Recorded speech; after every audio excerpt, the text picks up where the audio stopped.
ሰላም ጓደኞቼ እንዴት ናችሁ? ዛሬ አንድ ሰው ላመሰግን የመጣሁት እሷም አብሳላት ናት።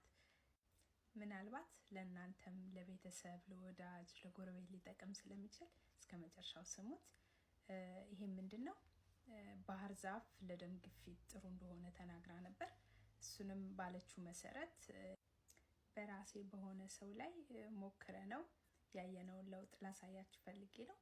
በአንድ ሳምንት ውስጥ ምን ያህል ለውጥ እንደሆነ አሁን ቀጥዬ ያሳያችኋለሁ። ከመጠጣቱ በፊትና ከተጠጣ በኋላ ያለው ልዩነት ማለት ነው።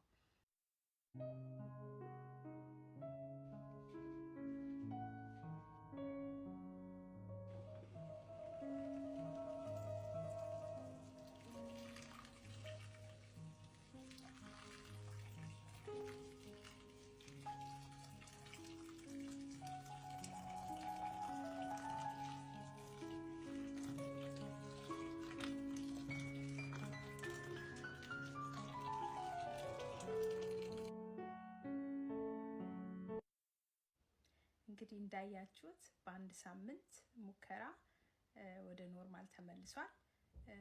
የተጠቀምነውም ጠዋት ላይ በሻይ መልኩ አንድ ስኒ እና የቀረውን ደግሞ አቀዝቅዘን በአይስቴ መልክ እንዲሁ እንደ ጁስ ማለት ነው ከሰዓት ላይ ተጠጣ።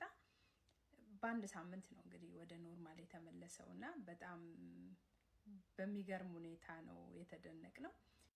እንግዲህ ከባህር ዛፉም ጋር በተጨማሪ ደግሞ የተጠቀምነው እንደ ጦስኝ ግሪን ቴ አይነቶች አሉ። ሁሉንም ተጠቅመን ነው፣ ግን ባህር ዛፉ በጣም ትልቅ ለውጥ ነው ያሳየን እና ምን ለማለት ፈልጌ ነው፣ አንብቦ አውቆ ላሳወቀን ሰው ምስጋና ይገባዋል ባይ ነኝ። ቴንክ ዩ ሶ ማች አብሳላትዬ፣ በጣም አመሰግናለሁ። ብዙ ነገር ነው ካንቺ የተማርኩ ያለሁት።